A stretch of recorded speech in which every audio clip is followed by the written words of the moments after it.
welcome back to my channel. The day has finally come. It is Monday night. It's been raining, it's been gloomy, and I think I fully prepared myself to start this reading vlog. I put up a poll about 2 weeks ago asking whether you guys wanted me to do a week of reading sad books or jumping into Emily Henry books for the first time, and the majority of you guys picked sad books for a week. I love reading really tragic books because I love feeling emotions when it comes to reading books, and what better night than a rainy, gloomy night to start a sad book. I'm really anticipating these reads because when it comes to sad books and marketed as sad, tragic books, I have a lot of expectations and I really want to feel heartbroken. I want to feel my heart being stomped on, so I have a lot of expectations. So we are gonna start off with a really popular book that most of you guys might already know, and that is If He Had Been With Me by Laura Nolan South.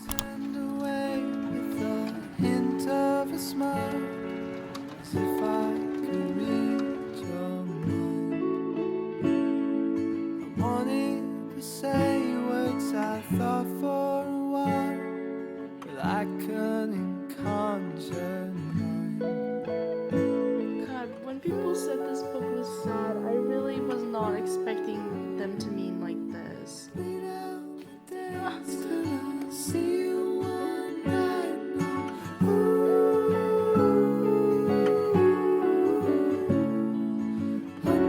It's so cute yet also so tragic, the way that they can communicate without saying a single word to me. I was not expecting that.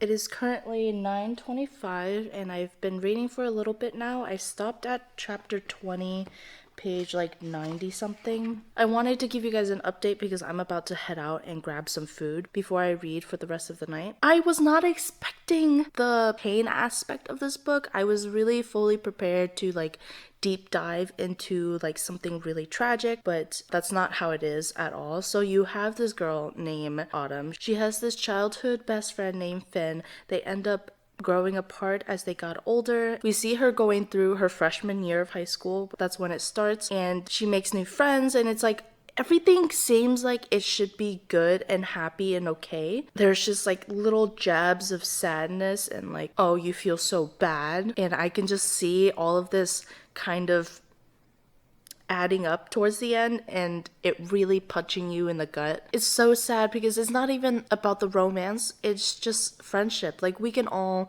relate to a friendship where we grow apart. I'm gonna go get food, replenish my morale before I jump back into this book. I read till chapter 30. Yes, I read till chapter 30. I don't have a bookmark with me, so I've just been reading till chapters. And I just wanted to go over a few things. This book is sad, but I wouldn't say it's boohoo, cry, tear up sad. I haven't teared up at all, but I have been. It's about a friendship that has grown apart, and I feel like a lot of people can relate to that. And when you read someone's point of view so intimately, it just brings back a lot of memories. So it's sad in that way. I'm not looking forward to seeing the ending of this book because I know it's gonna break my heart and stomp on it. So there's that. I don't have any really big updates for this because nothing huge has happened. I will say that I really am anticipating the new release, which is If Only I Had Told Her, which is gonna be in the POV of Finney. There's certain moments in this book where I just really wished I had his POV. It just feels like he's hiding something. He's hiding certain feelings. He's hiding what he wants to say to Autumn. I'm gonna go read a little more before I have to go to dinner.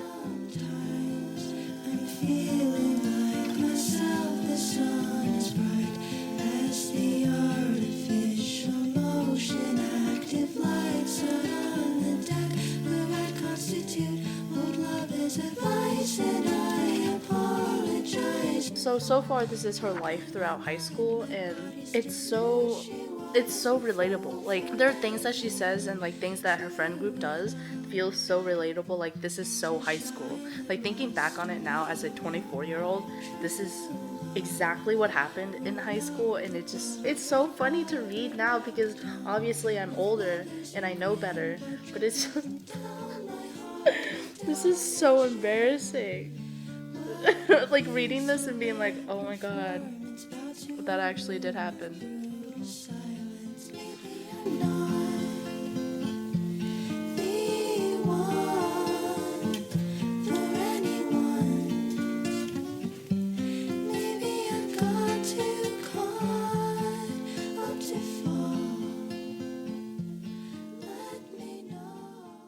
I just got to chapter 50, page 237, and I'm really liking the book. I really like how this feels. It feels like a coming in age story, but it doesn't feel very boring. It feels very relatable. It hits a lot of soft spots in my heart. We already know what happens because the book starts off with telling you what happens, and then the book just continues with everything that leads up to what happens in the beginning. It makes you feel really anxious for her. I'm actually about to head out and go to a family dinner. And after the dinner, I will read some more tonight. Hopefully I'll finish the book. I guess it depends on how emotionally prepared I am.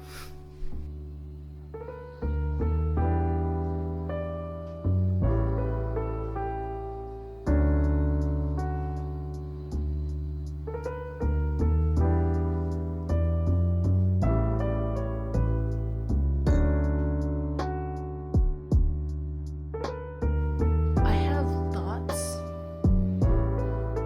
I have my suspicions.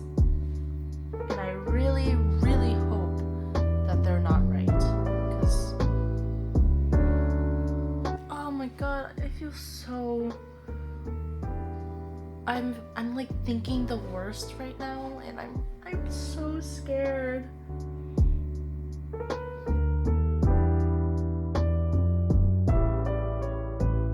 I freaking knew it! I knew it! I knew this was gonna happen.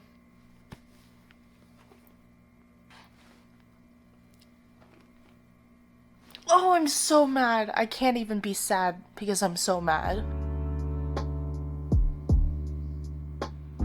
Oh my... Bullshit. This is... bullshit. Oh my...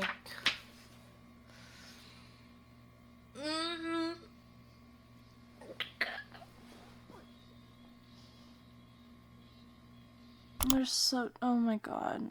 I haven't done this in a while. Like, I don't even remember the last time I did a reading vlog with a spoiler section, but I just really need to do one for this book because I am so angry. So I will put it on the screen, the timestamp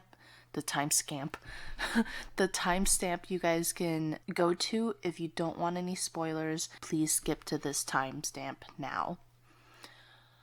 Okay, I am so angry at the audacity of Jamie and Sasha for acting like they can still be friends with Autumn after literally cheating on her. Sasha was her best friend since middle school, and Jamie has been her boyfriend since freshman year of high school, and they just graduated high school, and they betray her like that. Like, that makes me so mad.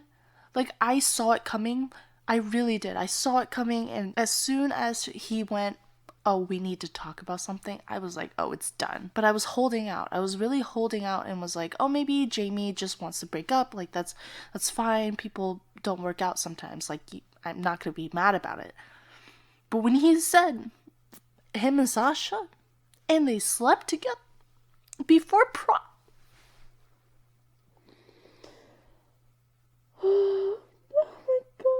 I don't even have enough room to be sad right now because I'm so mad. And you know what else makes me really mad? The fact that the friend group decided that they don't want to take sides, so they want to still be friends with Jamie and Sasha as well as Autumn. No. That's fucked up. I know if I was in a friend group and two of my friends did that to another friend, I'd be like, no, like, you guys are fake, you guys are gross. Like, it's one thing if you guys caught feelings for each other and, like, you guys all talked about it, like, whatever, but you literally cheated on her with her best friend. Now, I would be taking sides. I am not a better person. I'm on page 324. Really, I'm not prepared to be sad. I can't. I am like 10 pages away from being done with this book, And I'm so scared. I don't know if I want to keep going. Can I just pretend that the book ended here on page 373, chapter 82? Can I just pretend like the book ended here? When you come around, the world stops turning. When you're feeling down, well, I'm also hurt. The ending? Oh my god. The way this ended, hello? Did not cry. I did tear up a few times reading this, but I didn't cry. Definitely was a sad story, and I can see how people would boohoo cry with this. We were told what was happening in the beginning of the book, so you had that in the back of your mind the entire time as you're reading it. So it doesn't feel so shocking, but it also happens so suddenly at the end of the book that it didn't give me enough time to really like feel the pain. But I really want to say that that is just how life is, you know. Things change so quickly. I think it was written really well for that sense. I don't know. I think I need some time to really like think about this because I liked the book. I really did. I don't know what I'm gonna rate it. I'm just in shock right now. And I just need some time to comprehend and just let it settle before I rate it. Hi, good morning. It is Wednesday morning and I am finally prepared to talk about If He Had Been With Me. I didn't cry when I first finished the book. I gave you guys an update, talked a little bit, and then once I turned off the camera, laid in bed to go to sleep, I thought about it more and I started crying. I really just, it like hit later and it hit differently just laying in bed trying to go to sleep, because I think originally I didn't feel that connected with Finn or Autumn. They were just kind of fictional characters. You know that fine line where you feel so connected to a character they feel real, but then oh, you know they're fictional characters, so it doesn't feel that intrusive and that emotional or dramatic. Laying in bed, I definitely started feeling a lot more emotional because it wasn't that I was sad about what happened. Like obviously I was sad, but it wasn't that I was heartbroken. Like we knew that it was coming, literally the first 2 pages of the book, but it was more that me thinking of their entire relationship and their entire friendship as they grew up, and I felt so heartbroken for Autumn. This entire book we follow her POV, so we just see how she felt throughout the entirety of high school and growing up and her friendship with Finn. So like I felt so heartbroken for her. I still don't know what exactly I would rate this book just yet. I think I want to sit on it a little more, so I'll rate it once we finish this reading vlog at the very end. I am ready to move on to the next book. I didn't know which one I wanted to do, so I put up a poll and let you guys choose yesterday which book you would rather me read. It was either between They Both Die at the End and If We Were Villains. 100% of you chose If We Were Villains. So that's gonna be our next book. It is a Shakespeare retelling. Someone dies and it's a mystery. They're trying to figure out who and what happened to the person. But yeah, we're gonna jump into this. I wanted to do a quick update because I didn't get to read as much as I wanted to today. So basically it starts off with us meeting Oliver, which is our main character, and he's in prison. A detective, he comes to visit Oliver at the prison and tells him that like he's retiring soon and he just wants to know exactly what happened 10 years ago with the murder that landed Oliver in prison. It will be off the record, so Oliver or anyone else involved won't get in trouble. There's no double jeopardy. Oliver decides that it's finally time to tell the story of what happened 10 years ago. And then it flashes to the past and we're following these 7 students in a performing arts school. It is a very prestigious college. They're in theater, and in the back it says that someone ends up dead. I haven't gotten to that part yet. I read to page 68. It's a murder mystery, and I think the last paragraph describes it perfectly. In their 4th and final year, good-natured rivalries turn ugly, and on opening night, real violence invades the students' world of make-believe. In the morning, the 4th years find themselves facing their very own tragedy and their greatest acting challenge yet, convincing the police, each other, and themselves that they are innocent. I mean, I'm liking it. It's not like super interesting right now. It's kind of slow-paced. Nothing has really been going on. They're just in school. So far, I'm not in love with the book, but I also do not hate it. I find it interesting. So guess you might be right. The embers burning red, just wait. Okay, so this Shakespearean kind of language speech is kind of cute. Like, it's funny. The little found family, the little group of friends they have, and the way they talk to each other is kind of funny. It's cute. Nothing I could do from that moment. I was frozen, stuck without it. I just got to the part where one of the death happened. I have a theory on who did it. I don't know how they did it, and I also feel like it would be too obvious if it is this person that I'm thinking about.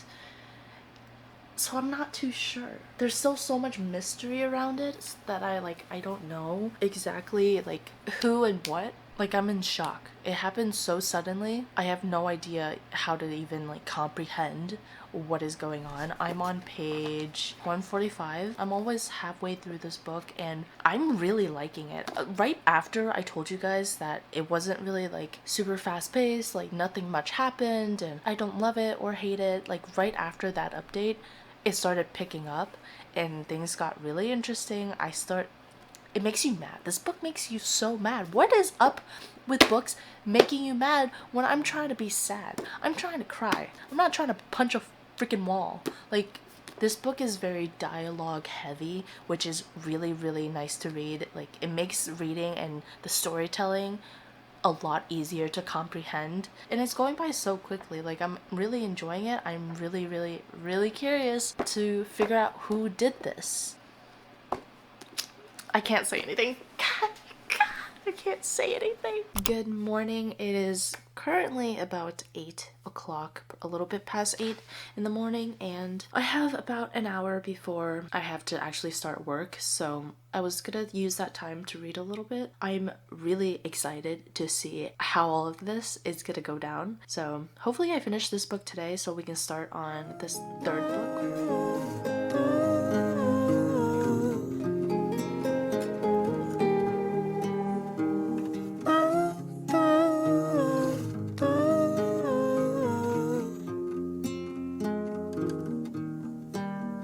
You're unprecedented, and I regret that we never talk. So when October rolls around, I'll watch my...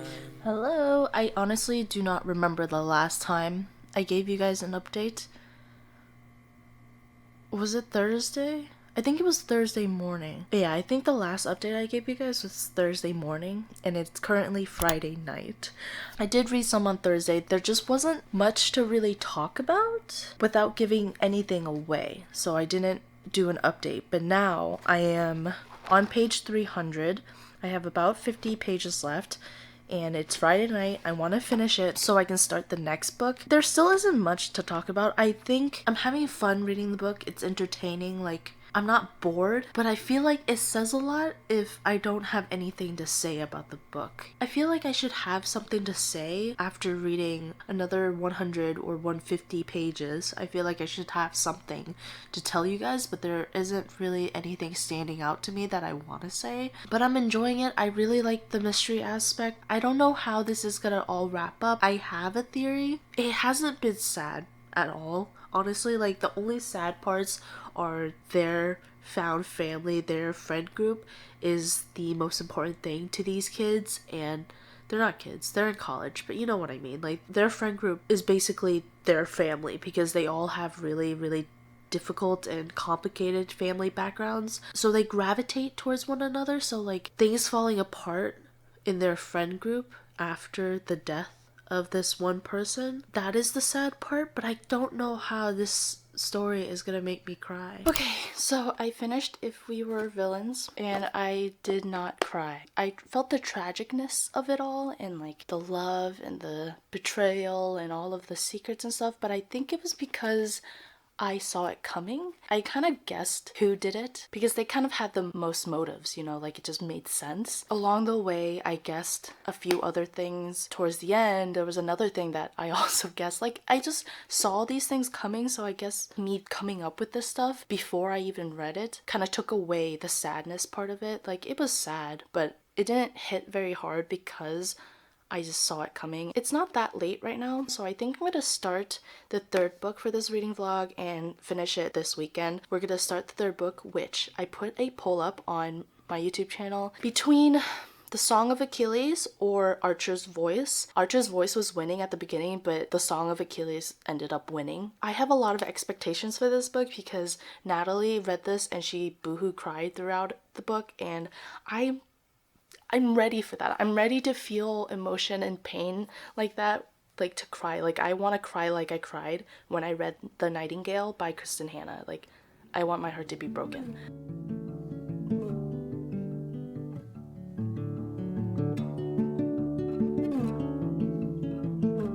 Hello. Okay, so it's been like, I want to say over a week since I did my last update on this reading vlog. I've been incredibly busy with moving. I did start Song of Achilles. It got to page about 100-ish, and then I had to stop because I had a lot to do with moving. Once we got to New York, which is here, we got to our temporary place in New York while we're waiting for the house that's being renovated right now in New Jersey. So we're all over the place, and we just got really like settled down in New York. This is like my first time really having the time to sit down and have this update with you guys for this reading vlog. With that being said, let's jump right back in. Like I said, I started it. I'm on page, let's see what page I'm on. Okay, so I am on page exactly 100, chapter 11. And so far, what I have to say about it is I'm not like loving it. So the story follows Patroclus, and he was a prince before he was exiled. This story is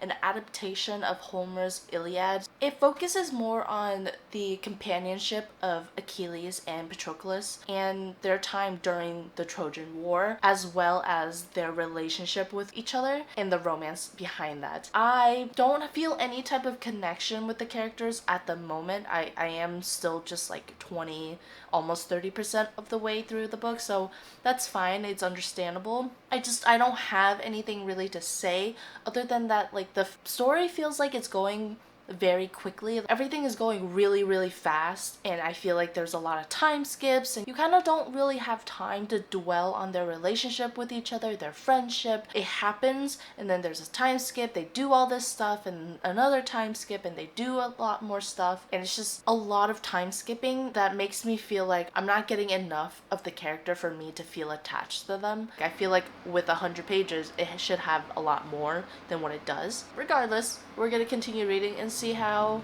this goes. I hope this book makes me cry. Street lights and car rides to spots that no one knows.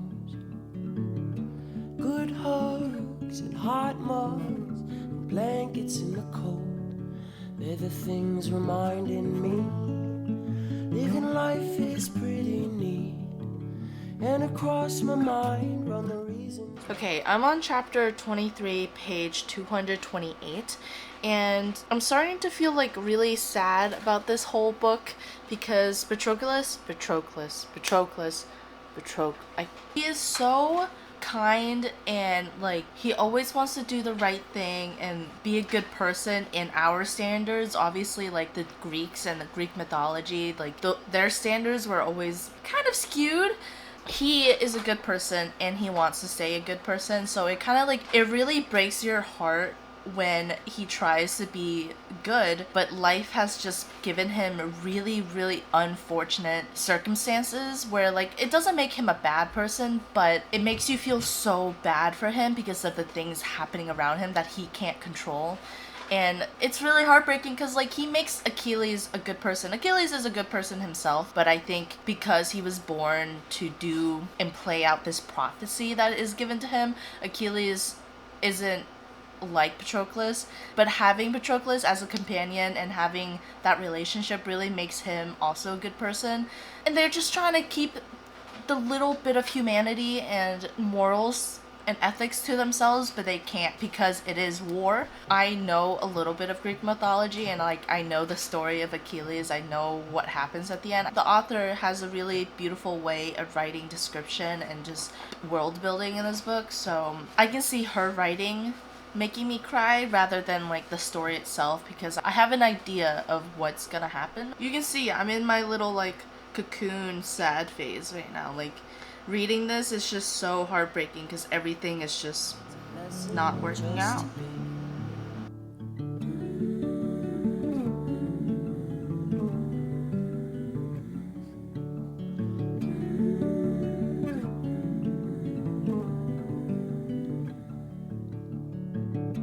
Pink clouds and sweet sounds of laughing with your friends.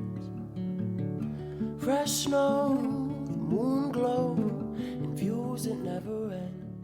Okay, I just finished the Song of Achilles and I did not cry, but I did tear up towards the end, and I was honestly really conflicted on how I felt about this book. And I texted Natalie because Natalie read this at the beginning of this year and she rated this book a 5-star. She loved it and she boohoo cried all of the like last portion of the book. And so I wanted to talk to her because I felt really conflicted. Like, we're both really into Greek mythology. Her reaction and her review on the book really got me excited on reading the Song of Achilles. So I wanted to talk to her.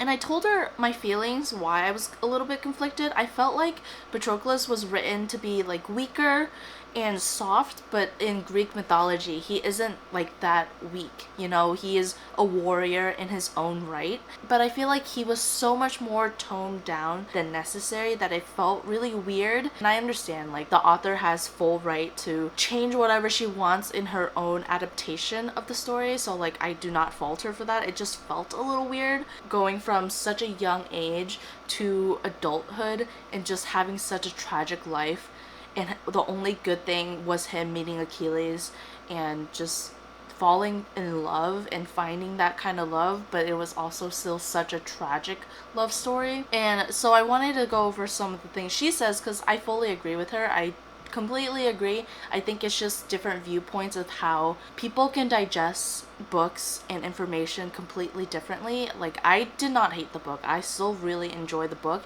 just not as much as she did. Both opinions are completely valid, so I wanted to say her interpretations. I always interpreted it as they loved each other because it was fate. Like, they were always fated to be together, and it was always going to be a tragedy no matter what, which I completely agree. Achilles and Patroclus, I think their relationship and their love story would have been fated to happen no matter how much we try to change. She also says, I also think she purposely leaves a lot of the interactions up to interpretation. So with that, I would like to say yes, I can see that, like, you give it to your readers to interpret what kind of relationship and interactions they had with one another. But for me as a reader, going into this really thinking about their love story and talking about their love story, I wanted more interactions. I wanted to know the nitty-gritty of why they fell in love, what made them fall in love with each other, and like their journey of that love, rather than like, oh, they loved each other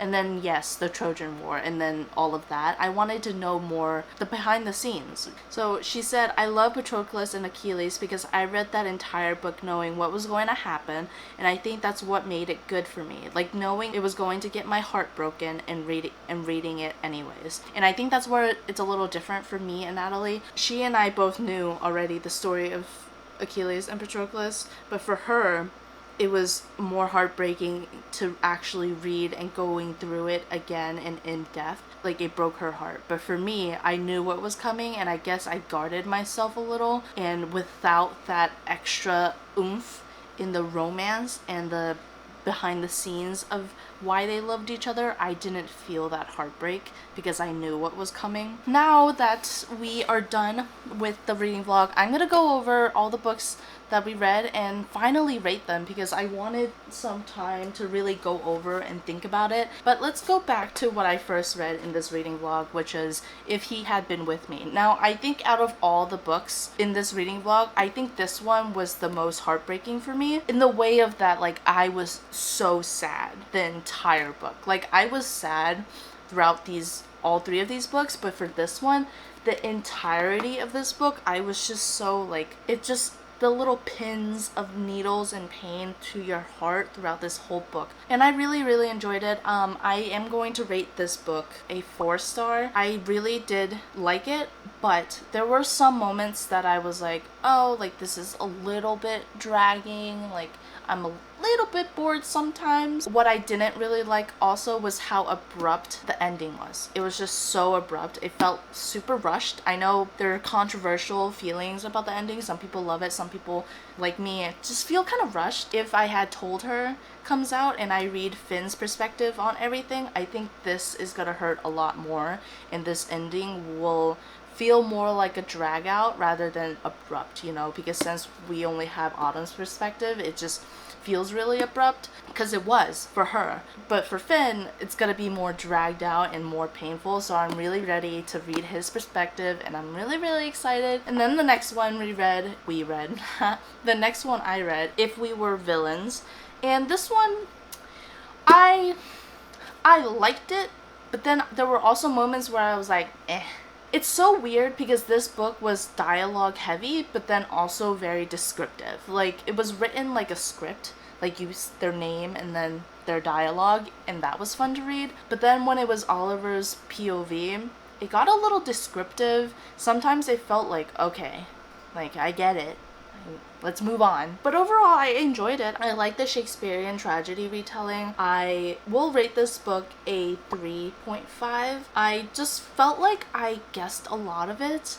I guessed who died, I guessed who did it, I guessed why, and I guessed the situation Oliver is in. I guessed that as well. It wasn't that sad for me. And then obviously the last one is the Song of Achilles, and I will give the Song of Achilles a 4.25. I really, really enjoyed it. You can't go wrong with Greek mythology. I think she did a wonderful job with her adaptation. I really do. I had a great time reading it. The only reason why it's not higher is I felt conflicting emotions reading it, because knowing the story of Achilles and Patroclus prior to reading her adaptations, so I didn't allow myself to fully take in what she was offering. That really hindered my ability to kind of dive into her world. I wouldn't say I am disappointed in this reading vlog, because I really did enjoy these books. I am a little sad that I didn't cry, because I was really prepared to cry.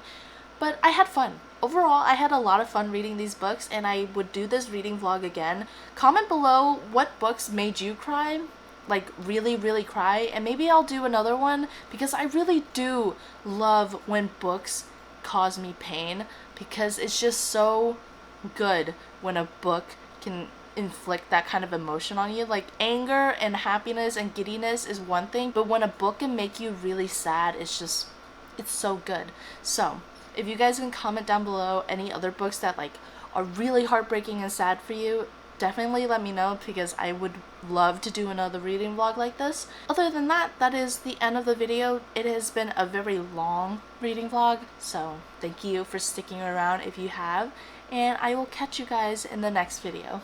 Bye!